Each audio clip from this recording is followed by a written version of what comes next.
غواړي چې د افغانانو په وینا خپله نشهیي تنده ماته کړي، مګر افغانستان څه هغه ټابلیټ کا نه ده چې تا ته کاذب خمار در په برخه کړي،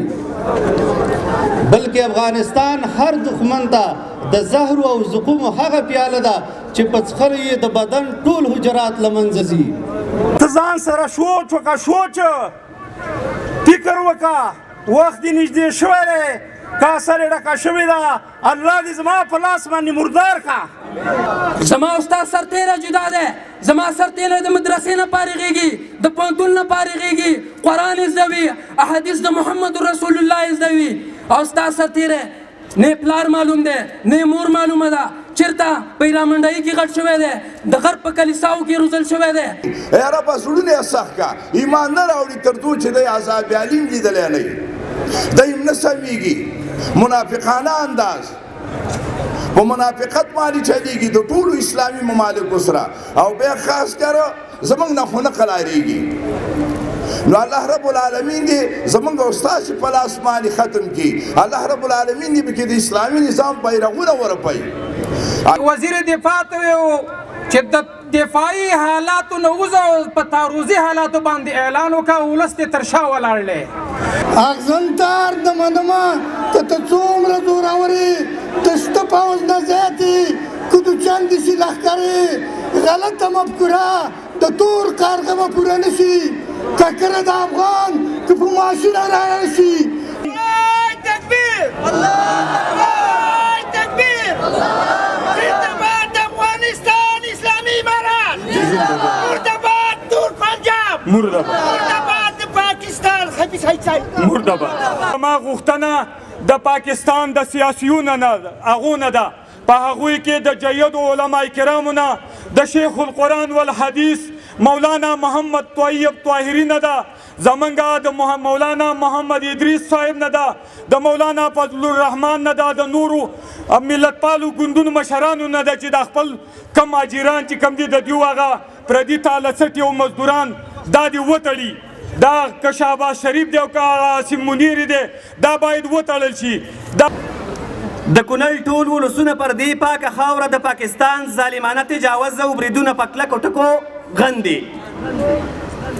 او د اسلامي امارات لخوا د رد الظلم ځوابي عملیات په ټینګه ملاتړ کوي. زه د حکومت پاکستان ته یو مشوره داسې ورکوم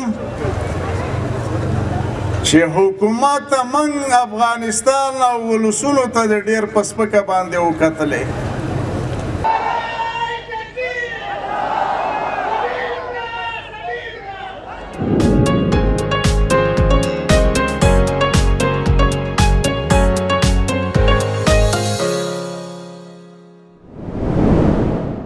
مګر پنجابي نسل ته خپلې میندې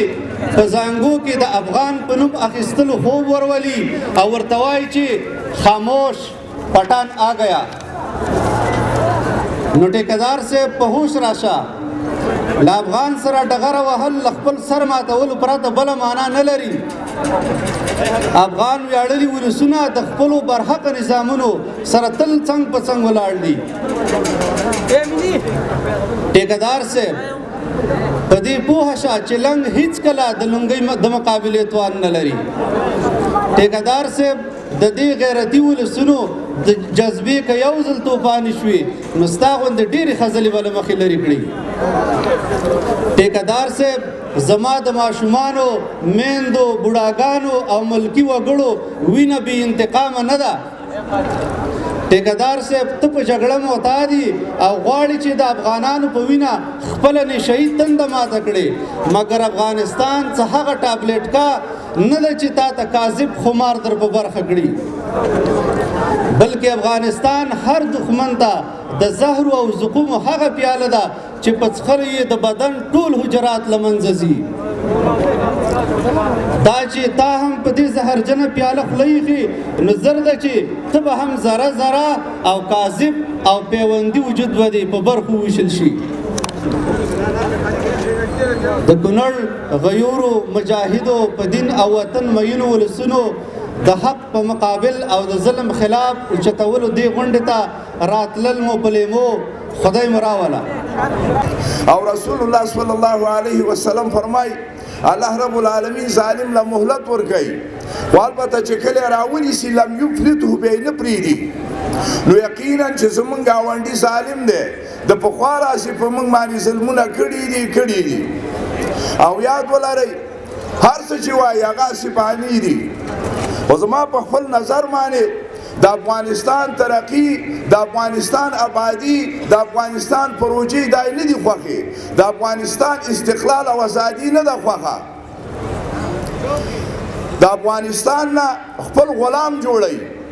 اول به ته دا د تاریخ مطالعه کړي، پخوانی تاریخ چې د برطانیانو ته دې خلکو سر نه دی ښکته کړی، بیا د هغې نه وروسته اتحاد جماهیر شوروي چې هغې په روسیه باندې بدل کړ، هغوی ته سر نه دی ښکته کړی چې په هغه وخت کې لوی امپراتوري او لوی طاقت و. د هغې نه وروسته تازه تاریخ امریکایان او د هغې اتحادیان هغوی رال، نو دغه ظلم ته دې خلکو سر ښکته نه کړ.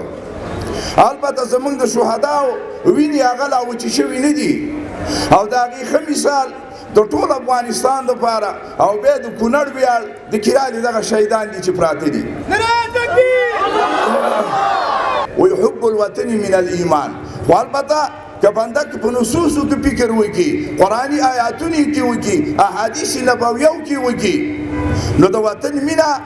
د مسلمان صفت بدای چې دا به د وطن سره مینه لري، د وطن سره به محبت وي. ابراهیم علیه السلام د مکې دپاره څومره دعاګانې کړي دي. رسول الله صلی الله علیه وسلم چې کله هجرت ته اړ باسه، نو هغه چې کله لاړه بېرته راوګرځېده، ویې ویلې چې زما وطنه ای مکې ما ته ډېره محبوبې، خو دا خلک مې ستا نه وباسي نو زه مجبور یم چې وځمه.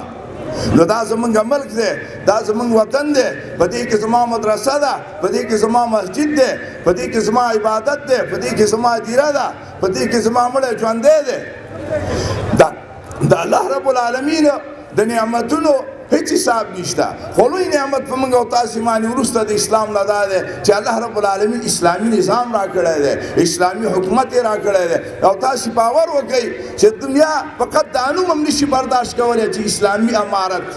هم نوم نشي برداشت کولی. نو زه دا خبره کومه چې البته څه اختلافات، نظري اختلافات، واړه اختلافات، نري اختلافات هغه شاته کوي، او انشاءالله موږ شاته کړي دي. دا زموږ نظام دی، زموږ بچي دي، زمونږ اولادونه دي، مونږ یو موټی او د مضبوط دیوال په شانه انشاءالله د هغوی په وړاندې ولاړ یو او ولاړ به یي. دویم غږ د هغوی په علماو باندې دی، ولس د هغوی ښه ولس دی، ښه خلک پکې شته، ښه خلک پکې شته دی. همدغه زما هوډ دی پاکستان ته داسې وایم، همدغه زما هوډ دی پاکستان ته داسې وایم، زخمی په زړګي کړمه جهان ته داسې وایم. ډېر یمه کمزوره، ګستاخي را سره مه کړه، خیالونه د اغزن تار دي، د سر ځنې بهر کا. افسوس مې په همدې دی چې یم تا کمزوری کړی او په ډلو تنظیمونو د زه یم څو واره ویشلی. په فضل د مولا که مې خدای جوړ کړو اتحاد، یا ستا له شیطاني طلسمه خدای کړم آزاد. ټول وروڼه ولسونه که خدای خپلو منځو کې او یا جوړې شي د امن جرګې ملک د پښتنو کې، نو افغان په جنګ کې کلک دی، نو افغان په جنګ کې کلک دی، له هېڅ چا نه لري ډار، او څپېړه کوي غواړي چې یې درکړمه په قارو. او خبره د غیرت ده، هر یو ځوان ته داسې وایم، او زخمی په زړګي کړمه جهان ته داسې وایم. اغزن تار نه منمه که ته څومره زورورې، اغزن تار نه منمه که ته څومره زورورې، د شته پوځ نه زیاتې که د چندې شي لښکرې. غلطه مفکوره د تور کارغه به پوره نه شي، ککره د افغان که په ماشینه راشي. افغان د خپلې خاورې دی حافظ او نگهبان. ای غریمه سوچ دې وکړه، دا دی ګز دا دی میدان، او خبره د غیرت ده، هر افغان ته داسې وایم، او زخمی په زړګي کړمه جهان ته داسې وایم. دا زمونږ او ستاسو ورونه چې په دې سنګرونو کې پراته دي او جنګېږي دا د دې ولس د حفاظت لپاره دي دا زمونږ او ستاسو بچي او زمونږ او ستاسو اولادونه ورونه دي خپل سرونه قربانوي نو لکه څنګه چې هغه په دغه ډګر کې کلک ولاړ دي نن موږ په سیاسي ډګر کې د خپل حکومت امارت اسلامي کلک حمایت او دفاع اعلانو چې انشاءالله اوږه په اوږه باندې به موږ د خپل پوځ حمایت کوو د امارت اسلامي د پالیسۍ دفاع به کوو دویمه خبره دا د ورونو زه د حکومت پاکستان ته یو مشوره داسې ورکوم چې حکومت موږ افغانستان او ولسونو ته د ډېر په سپکه باندې وکتلې دا هغه ولس او هغه قوم دی چې د اسلام د قبولیت نه وروسته دوی خپل سر چاته ټیټ کړی نه دی نعره تکبیر نعره تکبیر دا هغه ولس دی چې د به په دلي باندې خپله د غیرت جنډه ودروله او دا ټول ملک د خپلې سلطې لاندې راوستلی دا هغه ملک دی او هغه قوم دی چې د انګریز چې هغه لویه سلطه او لویه امپراتوري ولله الحمد هغه د افغانانو د لاس نه ماته شوې ده دا هغه ولس او قوم دی چې شوروي اتحاد د وارسا تړون چې چا به ورته سترګې نه شولې پورته کولی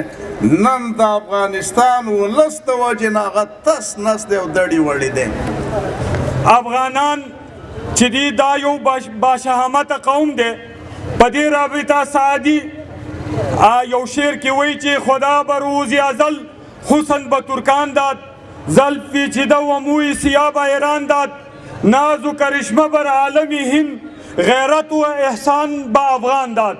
نو دا افغانان چې دي دا د غیرت او د احسان نمونه ده او هغه غیرت چې زمونږ د ماشومانو زمونږ د میندو زمونږ د خویندو او د وړو لونو او د زامنو په شهادت باندې نن تکبیر الله تکبیر زنده‌باد افغانستان اسلامی امارات مرداباد تور پنجاب مرداباد پاکستان خبیث هیڅای مرداباد نو دغه هغه شهداو د بدلې د اخیستلو په مرام او د هغې په عوض کې د افغانستان د اسلامي امارت غیورو مجاهدینو د سپین بولدک د بارامچې نه نیولې تر کامدېش او د برګي مټال تر سره پورې په غلیم دښمن باندې چې هغوی څونه خوښه وه هغه خپل غچ اخیستونکي بریدونه کړي دي دویم زما غوښتنه د پاکستان د سیاسیونو نه هغو نه ده په هغوی کې د جیدو علما کرامو نه د شیخ القرآن والحدیث مولانا محمد طیب طاهری نه ده زمونږ د مولانا محمد ادریس صاحب نه ده د مولانا فضل الرحمن نه ده د نورو ملتپالو ګوندونو مشرانو نه ده چې د خپل کم اجیران چې کم دي د دوی هغه پردي تالسټي او مزدوران دا دې وتړي دا که شهباز شریف دی او که عاصم منیر دی دا باید وتړل شي دا که ونه تړل شي نو دا به د دې پاکستان ولس دپاره داسې کندې او داسې جوړې او داسې څاګانې وکني که دوی به ورته راولېږي او د همدوی به پکې شرمېږي انشاءالله درېیمه خبره چې زما کومه ده هغه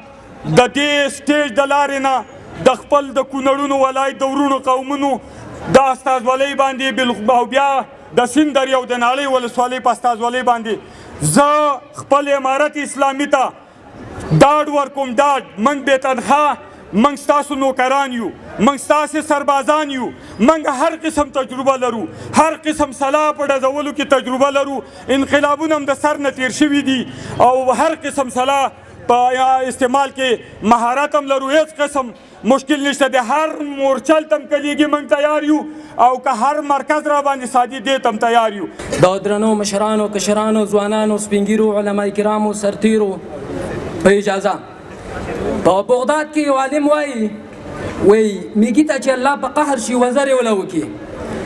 په دنیا کې چې هر رنګه کافر پیدا شي زورور پیدا شي الله یې افغانستان ته ولېږي وی وزرې ولال تفریقي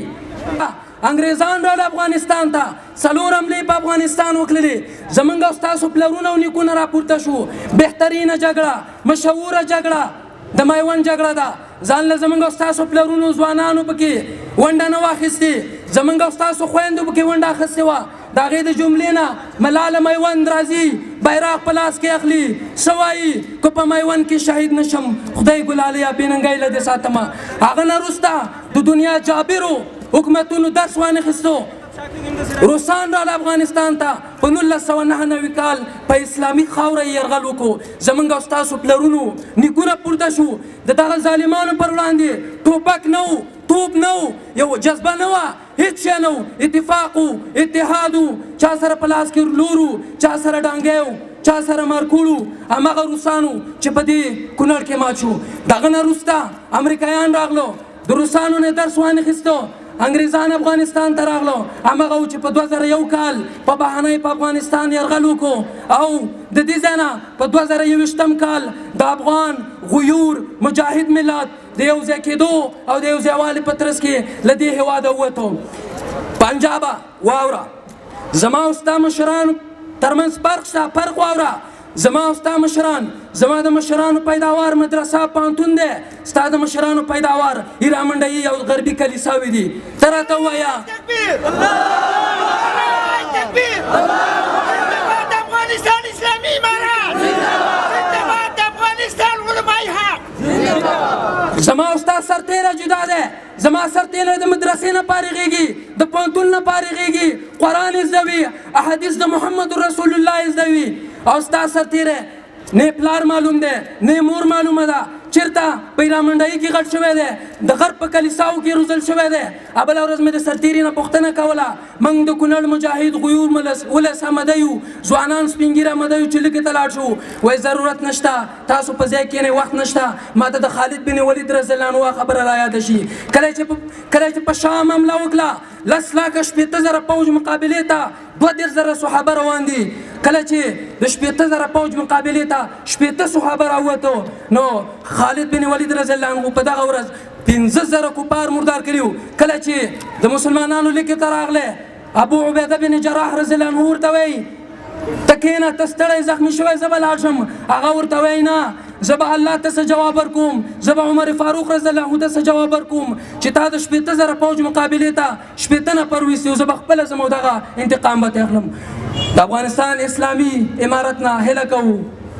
شاته نشي موږ در سره ولاړ یو که ځوانان دي که سپین ږیري دي که مشران دي که کشران دي که زموږ خویندې میندې دي موږ در سره ولاړ یو د توجه نه مو یوه نړۍ مننه راشه وګوره فرعونه دا دوی د ملنګانو په دې خاوره کې پرتې دي ککرۍ د پادشاهانو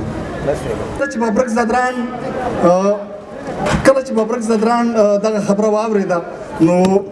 نور ټینګ نه شو خپله د وسلک چې کومه د په لاس کې وه دا یې راواخسته او د وخت صدراعظم یې په دې تندي باندې وویشته سره دې نه چې بیا دغه ببرک زدران د افغانستان نه فراري و د حکومت سره اختلاف و خو هلته د افغان په نوم باندې سپکاوی نه شو زغملی هماغلته په هغه ځای کې اقدام وکړه د پاکستان صدراعظم یې په ځای په ځای وواژه اصلا موږ د افغانانو که څوک راته په ټیټ نظر ګوري نو دې تاریخ ته باید نظر واچوي موږ داسې خلک یو چې کله کله د ایرو نه راپاڅېږو بیا یوه شغله شو او د دښمن په سترګو کې ورننوځو دا د افغانانو خاصیت دی د ډېرې زمانې نه راپدې خوا اوس راځو د پاکستان دغه اوسنۍ جګړې ته په لنډ کې ته وایم کله چې د چینایانو په افغانستان سره د ځینو پروژو لاسلیکونه وکړل نو تاسې فکر وي چې په کابل کې څو پرله پسې حملې په چینایانو باندې وشوې او هغه هدف همدا و چې دلته دا پروسه خنثی کړي او دا چینایان د افغانستان نه وتړي دوهم ځل کله چې چینایانو غوښتل د بدخشان د پامیر د کریدور په هکله باندې د افغانستان او پاکستان او د چین یو توافق ترلاسه کړي نو د پاکستان لومړی حمله وکړله او دلته هغه پروګرام چې په هغه حملې سره هغه کوم تړون چې د افغانستان او د چینایانو ترمنځ و هغه یې خراب کړو دا ځل بیا هم چین کوشش وکړ چې افغانستان سره بیل یو غونډه وکړي او د پاکستان سره بیله غونډه وکړي او د دغه تجارتي کریډور په هکله ورسره مشورې وکړي ځکه دغه لار د چینایانو دپاره هم ډېره مهمه ده او د آسیا د دې منځنۍ آسیا او د جنوب د آسیا دې لپاره ډېره مهمه ده خو بدبختانه چې آیسای بیا په دې خاوره باندې یرغل وکړ تر څو دغه پروګرام له منځه یوسي اصلا دا ده چې هغوی نه غواړي دلته چې دلته د ترقۍ کارونه وشي دا افغانستان دی د چا سره مستقل قراردادونه ولري دوی د ترقۍ او پیشرفت ګامونه واخلي نو په دې دا موږ تاسې ولیدل چې دغه عاصم منیر ته پرنټ مارشالي خپله ټرم ورکړله هغه ورته ایوارډونه ورکړل او هغه ونومو د هماغه ځای نه بیا دلته دوی اوچت کړ یعنې دا پروګرام د امریکې دی چې دلته د پاکستان په وسیله باندې اجرا کیږي دا حملې نه د دوی خپلې دي نه په خپل پروګرام کوي نه خپل پلان دی دا پلان بل څوک ورکوي امریکایان یې ورکوي او هغوی دلته خپلې حملې دلته کوي او په دې ترتیب باندې غواړي دا د افغانستان د ترقۍ کاروان چې دی دا په شا کړي نو دا چې وخت ډېر ګرم هم دی او مشران هم ډېر زیات دي ستاسو د ټولو نه مننه کور مو ودان خدای مو خوشحال لرو السلام علیکم ورحمت الله وبرکاتو څه رقم وواته دا افغانان دي افغانان دا افغانان دي دا هغه افغانان دي چې پښتون را مخکې شوی دی صوبه سرحد که نه دا به په پنجاب ودرېږي په پنجاب هېڅوک به د دې مخه ونه نیسي زما غږ په صوبه سرحد د بلوچستان نه نیولې د چتراله پورې په قومونو دی ای د پاکستان قومه ای د پاکستان مولینو ای مسلمانانو واورئ د وچو د وچو د کابله لانده سوځي لانده د اختر نه وروسته د دې وخته پورې زموږ ستاسو د قومونو مولد شو وګورئ په خپلو منځونو کې ته مامان انګریزی مولا پیتوره کې چې په افغانستان باندې جهاد دی ته د الله په کلمه او د الله په قرآن باندې جهاد کې ته ځان سره سوچ وکړه سوچ فکر وکړه وخت دې نږدې شوی دی کاسه دې ډکه شوې ده الله دې زما په لاس باندې مردار کړه وروسته دا یو د خپل بادار نه تپوس وکړه چا چې پروژه درکړې ده ته ولې وتښتېدې 250 ملکونه ستا په شمولو سره او دغه پروژه پرېښوده او د دې غیر ملت په لاسونو باندې الله رب العالمین یو تاریخي ماتې ورکړله یو دویم عن قریب ده چې د دې جلسې نه وروسته به ماښام 7 بجې وزیر دفاع د 10 کالو دپاره د جهاد اعلان کوي خو زما پې غږ دا ده چې دا خلک دومره د ټینګ نه دي د هغو نه وخت مه ورکوه دا هغه ملت دی او دا هغه شاه شجاع د دین د قرآن او د حدیثو په ایمان مضبوط ملت دی چې په دغه 5مه او یا 6مه په هفته کې تا ولیدل چې پنجاب په لړزان دی درېیمه خبره د ولس غوښتنه ټولو وکړلې خو زموږ د ولس غوښتنه دا ده چې د وزیر دفاع ته ویو چې د دفاعي حالاتو نه وځه په تعرضي حالاتو باندې اعلان وکړه ولس دې تر شا ولاړلی او د امیر المؤمنین نه د ټولو ولسونو د کونړ غوښتنه دا ده چې کله د تعرضي عملیاتو دپاره اعلان وشي د ټول افغانستان ملت غیوره دی خو د کونړ ملت د خپل اسلامي امارت د مخکې د بیرغ د وړو خواص لري چې په اول قدم کې په خط اول کې د کونړ په ولس باندې غږ وکړه او هم تر پنجاب به انشاءالله رسیږو وما علینا الا البلاغ د اسلامي نظام استحکام او د افغانستان مقدسې خاورې څخه د دفاع تر سرلیک لاندې غونډې د کونړ ولسونو پرېکړه لیک بسم الله الرحمن الرحیم د کونړ ولسي غونډې ټولو درنو ګډونوالو السلام علیکم ورحمت الله وبرکاتو دا چې د کونړ پر عام ولسونو د پاکستان لنده بمباري او ښکاره تجاوز روان دی نو د کونړ ټول شملور ولسونه او قومونه په یو اتفاق د دغې ظالمانه تجاوز پر وړاندې راوتلي او پر یو اتفاق د اسلامي نظام د استحکام او د افغانستان مقدسې خاورې د دفاع تر شعار لاندې دا پورتمینه ولسي غونډه دایره کړې ده په دې غونډه کې د کونړ ټولو قومونو په استازولۍ مخورو مشرانو خبرې وکړې او ژمنه یې وکړه چې هیڅکله به د دې ظلمونو پر وړاندې چپ پاتې نشي او د سرونو پر بیه به د خپلې خاورې او نظام دفاع وکړي. ټولو قومي مشرانو په ګډه د یادې غونډې پرېکړه لیک په لاندې مادو سره صادر کړل. لومړی ماده: د کونړ ټول غیورو ولسونه د اسلامي نظام او خپلې خاورې څخه د دفاع لپاره د اسلامي امارات د سرخندونکو اتلو مجاهدینو ترڅنګ ولاړ دي او په دې لاره کې هر ډول قربانۍ ته چمتو دي.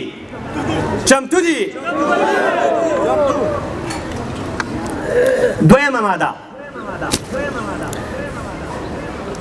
د کونړ ټول ولسونه پر دې پاکه خاوره د پاکستان ظالمانه تجاوز او بریدونه په کلکو ټکو غندي او د اسلامي امارات لخوا د رد الظلم ځوابي عملیات په ټینګه ملاتړ کوي. دریمه ماده: که د پاکستان پوځي جابر حکومت خپلو هوایي بریدونو ته دوام ورکړي نو د کونړ ولسونه به د خپلو دیني عالمانو او مشایخو څخه غوښتنه وکړي چې د دې ظلم او تیري خلاف د جهاد فتوا صادره کړي. څلورمه ماده: د کونړ ولسونه د وطن او خاورې ساتنه خپله فریضه ګڼي او د خپل نظام ترڅنګ په کلکه ولاړ دي او هر کله چې اړتیا ولیدل شي د ولسي لښکرو په شکل به د وطن او سرحداتو دفاع ته ورودانګي. پنځمه ماده: موږ ټول قومونه پر دې باوري یو چې پاکستان د افغانستان خلاف د جګړې جرأت نشي کولی بلکې د نورو په اشاره او پردیو ګټو لپاره یې دا جګړه شروع کړې ده نو موږ ولسونه یې د سر په بیه قربانۍ او دفاع ته چمتو یو. شپږمه ماده: د کونړ ولسونه د جګړې طرفدار نه دي.